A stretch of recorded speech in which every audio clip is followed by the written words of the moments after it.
بہت سارے لوگوں کو اپنی بات لمبی کرنے کا بڑا شوق ہے. اتنی لمبی کریں گے باپ رے باپ.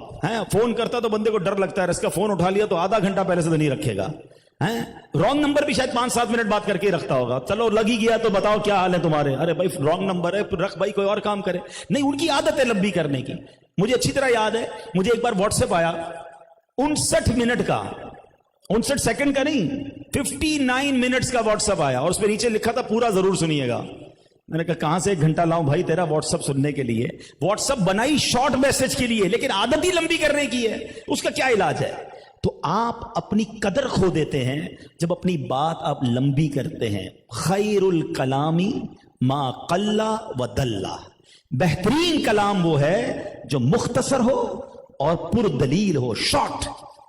ایک جملہ میں نے پہلے بھی کہا تھا, وہ کافی لوگوں نے اس کے شارٹ کلپ وائرل کیے تھے, دوبارہ سن لو, کام ہی آتا ہے وہ جملہ.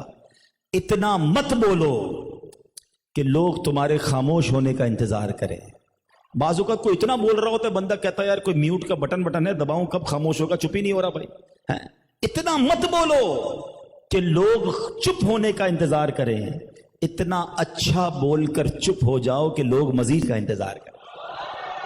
فرق ہے نا. میں بول رہا ہوں اور اگلا گھڑی دیکھ رہا ہے کہ یار کب خاموش ہوگا, کیا میری ویلیو رہی. اور میں گفتگو کر کے خاموش ہو گیا اور اگلا کہہ رہا حضور کچھ اور فرمائیے نا, کچھ اور بتائیے نا, کچھ اور مدنی پھول. فرق ہے نا دونوں میں. اپنی ویلیو کیوں گراتے ہیں بھائی؟ سنت یہ نہیں ہے کہ کسی کا ٹائم ضائع کیا جائے, لمبی گفتگو کی جائے, short and sweet, to the point. اب دیکھیں دنیا کہاں پہنچ گئی ہے. پہلے جناب 1-1 گھنٹے 40-40 50-50 منٹ کی ویڈیوز لوگ دیکھتے تھے. اب جناب 3 منٹ 4 منٹ 5 منٹ, اب تو جناب اسٹیٹس 30 سیکنڈ. دنیا کدھر جا رہی ہے؟ ہم وہی پرانی میں لگے ہوئے ہیں. تو اپنی بات کو مختصر کرنے کا سلیقہ سیکھیں. یہ سنت بھی ہے کہ نبی پاک کی بات مختصر, آئے ہائے 2-3 لفظ فرماتے تھے اور سمندر کو دریا میں سمو دیتے تھے.